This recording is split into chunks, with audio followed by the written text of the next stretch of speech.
Hey dudes, welcome to the show. Today we've got Shadow the Hedgehog. It's the kind of game you might buy for your brother. If you're strapped for cash, you'll probably find it in a bargain bin somewhere. You've probably got literally no idea what else to get him, and he's your brother, so you probably hate him. I actually kept the price tag on my copy. If there's any parent or sibling who's going to spend that kind of money on Shadow the Hedgehog, they might be a saint. So, thanks mum. Let's kick it off and get it started.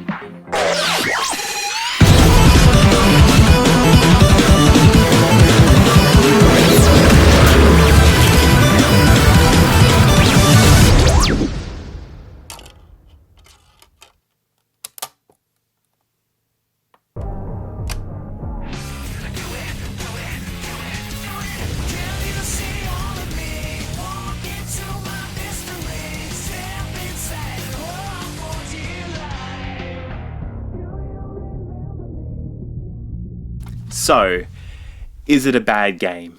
I'm not delusional, it's a bad game. But the Sonic Team logo actually had me a bit intrigued.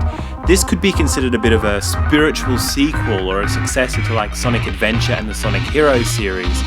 So seriously, does the 3D gameplay work better here than in Sonic Adventure, or did something else go really wrong?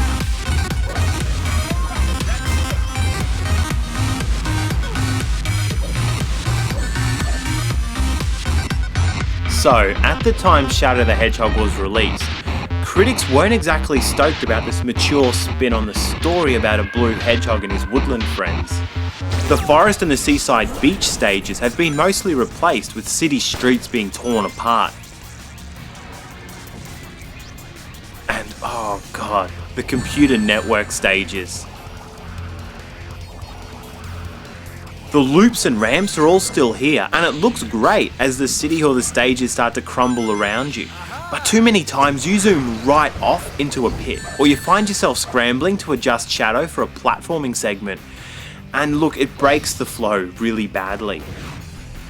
Damn, not here. Your parents are gonna cringe at the swear words, but if my mum didn't want me swearing, she would have provided some goddamn parental guidance like the label recommends. For the most part, I like the change of pace. The guns are everywhere and they add a good twist to the gameplay. Or you can usually just ignore them altogether and use the standard spin and homing attacks. They even started touching on some really cool weapon concepts, like Billy the Hatcher chicken gun.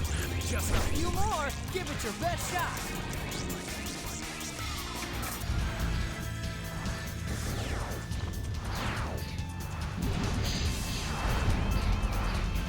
And look guys, I'll level with you. I was really excited about the vehicles in Shadow the Hedgehog until I realised that Shadow can run faster and handles a hell of a lot better. So really disappointing guys. The vehicles, terrible, and they've made me die so many times because I just couldn't handle them properly. That is until the bird alien things towards the end of the game. Taking control of one of those actually made it feel like Panzer Dragoon, and I don't know if it was intentional, but it feels a little bit cruel, reminding me of a better Sega game this far into the game. So if you enjoyed the Sonic Adventure series of games, you might really find a little bit to enjoy here and definitely feel some of the similarities. But I feel like that by the time Shadow the Hedgehog had a chance at a standalone game, the Sonic team just weren't as keen to experiment to the same extent, and they didn't have the resources to either. Sonic Adventure was developed at a pretty exciting time. Sonic's first 3D appearance on a brand new console. It wasn't always the smoothest experience, but it was such a trip, and there was a lot of content for a Sonic game.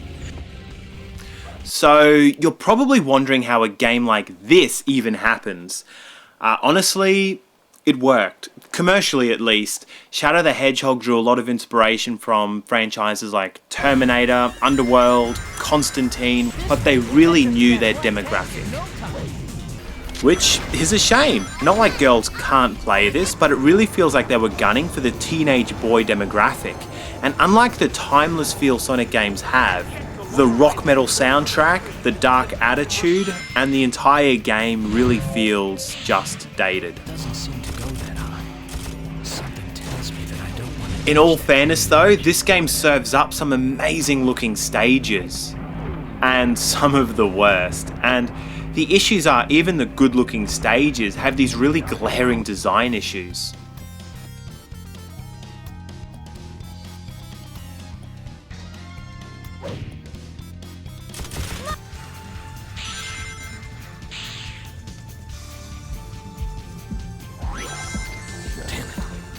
One thing I didn't cover much here is the two-player mode. There is actually a two-player mode for Shadow the Hedgehog. It's a versus mode, so each player gets to pick their own Shadow android, find guns in the levels and hunt each other out and shoot each other.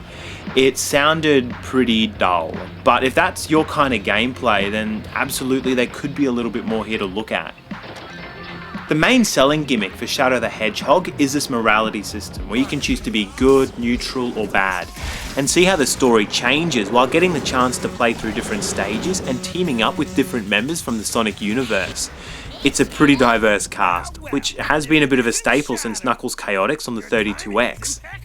The difference here is that Shadow the Hedgehog flies too close to the sun and really gets his head burnt. The idea is just too ambitious. I was really trying to follow the good guy path one of my playthroughs, and I was doing pretty well all through the whole game, but on the very last stage, I accidentally activated the bad guy's weapon. Before I knew it, I was toe to toe with Sonic as the final boss. And look, there are so many different storylines in Shadow the Hedgehog. I guess there's literally thousands of ways to screw everything up, so enjoy finding all the worst storylines possible. And even though the system itself is broken, I did find a bit of a challenge in trying to avoid all those computer network stages. Just zipping around endlessly, completely, totally lost.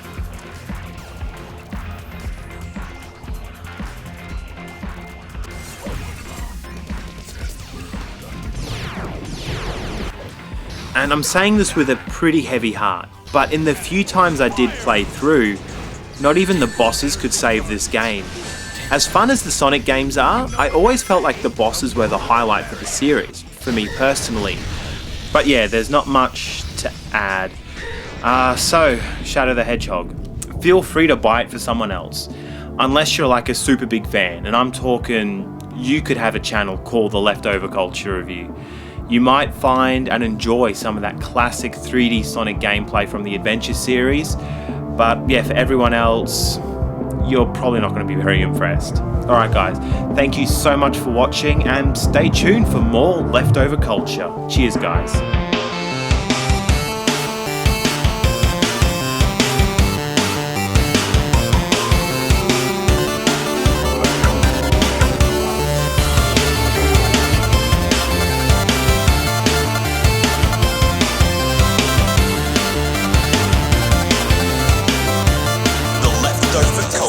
Culture.